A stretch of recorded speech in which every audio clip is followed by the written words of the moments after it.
Selamat datang di Persami, Perkemahan Selasa Misteri. Persami bukan jurnalisme data, Persami bukan jurnalisme investigasi. Persami adalah jurnalisme yang bukan-bukan.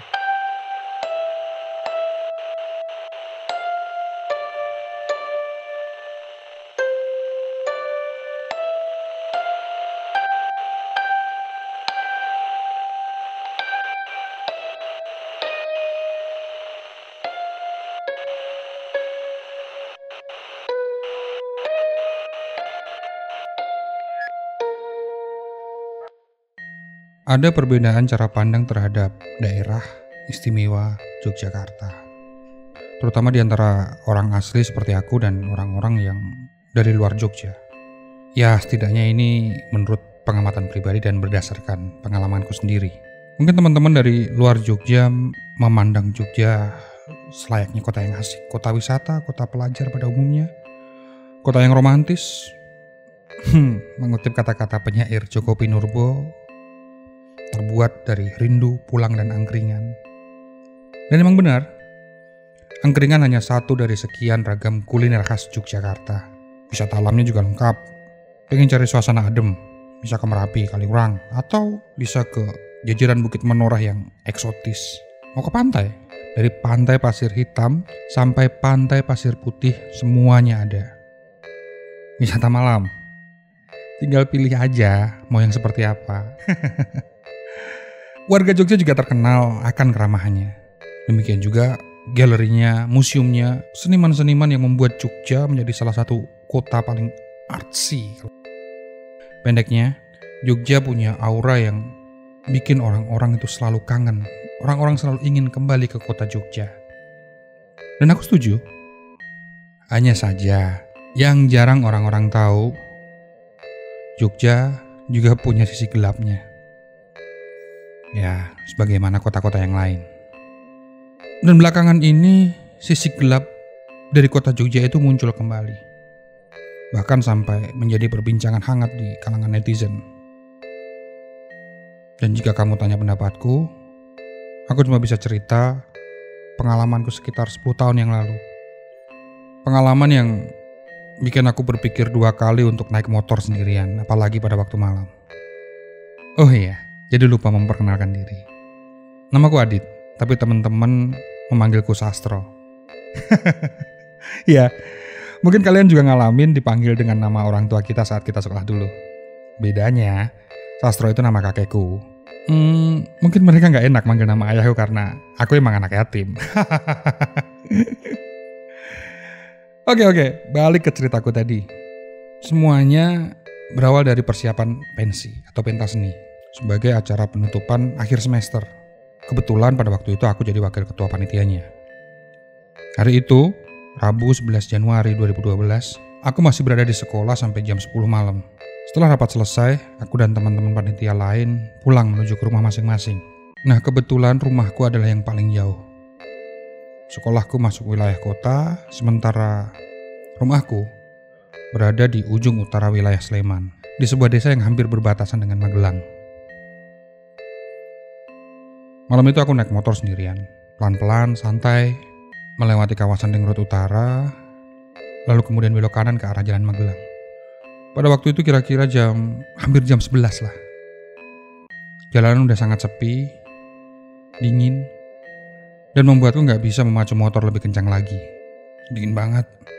Tiba-tiba, aku melihat cahaya motor dari arah belakang memantul di kedua kaca spionku. Perasaanku mulai gak enak. Aku baru sadar kalau motor itu udah agak lama di belakangku. Padahal dari suara knalpotnya, motor itu harusnya bisa dengan gampang nyalip aku yang memang sedang jalan santai. Atau memang aku sedang dibuntuti. Dan sesaat setelah berpikir demikian, motor itu langsung tancap gas, melaju dengan kecepatan tinggi, seperti ingin mengejarku. Sekejap aku menoleh ke belakang, dan samar-samar aku melihat mereka, 2 orang boncengan, dan salah satunya membawa alat yang kelihatan mengkilap. Aku tidak bisa untuk tidak panik. Motorku geber sekencang-kencangnya. Aku bahkan nekat untuk melanggar lampu merah di perempatan Taman Denggung. Lurus terus ke arah utara dengan kondisi jantung yang berdegup kencang.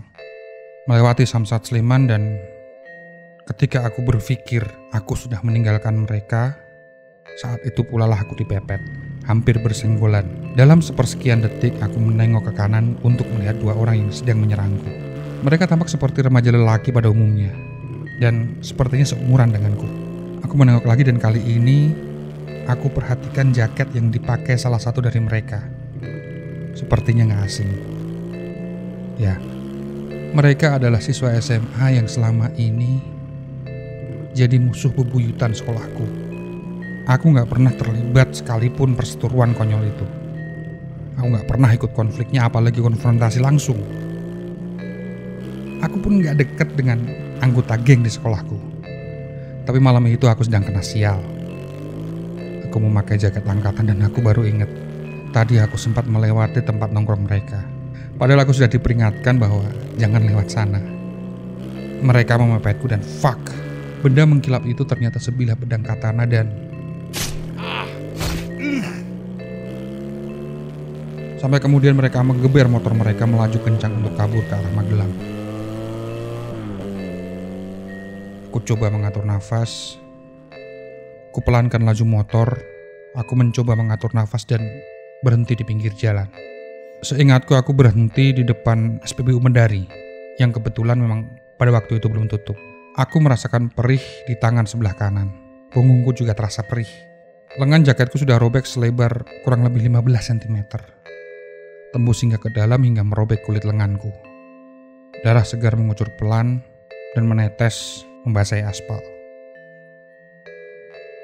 Tak lama kemudian, seorang petugas SPBU tergopoh-gopoh menghampiriku yang sudah terduduk lemas di pinggir parit. Dia lalu bertanya, "Ada apa, Dik?"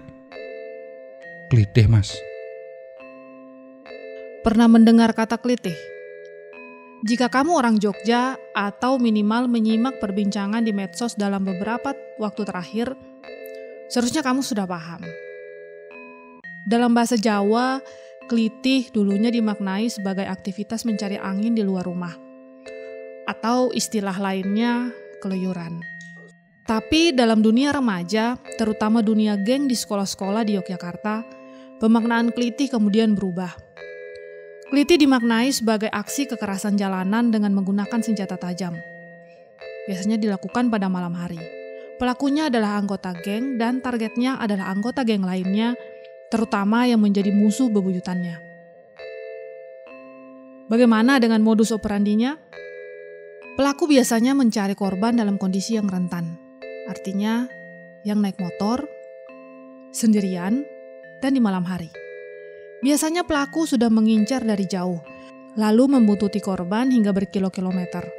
Mereka baru menjalankan aksinya saat korban sampai di spot yang tepat, yang sepi, dan kalau bisa di jalan lurus, lebar seperti di ring road, agar pelaku bisa mudah kabur. Pelaku biasanya terdiri dari 2 orang. Satunya nyetir, satunya membonceng sekaligus bertugas sebagai eksekutor. Pelaku akan tiba-tiba mepet korban, lalu menyerang bagian tubuh dengan menggunakan senjata tajam. Entah itu pisau, celurit, parang, atau senjata tajam lainnya. Tentu saja ini aksi yang amat sangat membahayakan. Sayangnya, polisi kerap kali kesusahan untuk menangkap pelaku. Kasusnya terus-menerus berulang. Dan lebih mengerikannya lagi, aksi klitih ini lambat laun berubah modus. Jika dulu targetnya adalah geng musuh, klitih kekinian menargetkan orang-orang random di jalanan. Dengan kata lain, aku, kamu, kita semua punya potensi untuk menjadi korban klitih, meskipun tidak ada sangkut pautnya dengan pelaku. Akhir Desember 2021 kemarin, korbannya bernama Pipoy. Kepada Tirto, dia bercerita telah menjadi korban klitih saat sedang melewati underpass Kentungan di daerah Sleman. Saat itu dia sedang dalam perjalanan pulang dari tempat kerja.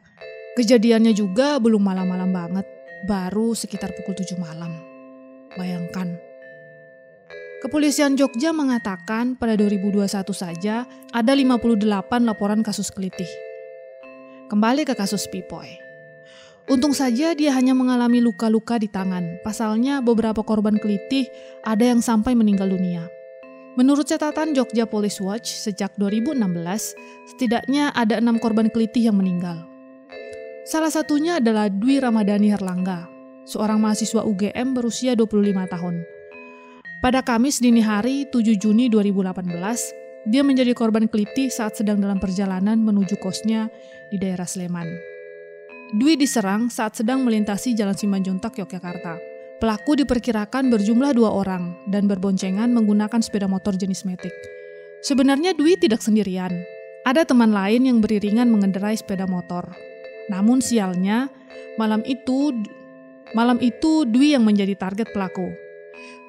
Dwi diteriaki pelaku lalu dipepet. Pelaku yang membonceng kemudian mengeluarkan celurit dan membacok punggung Dwi.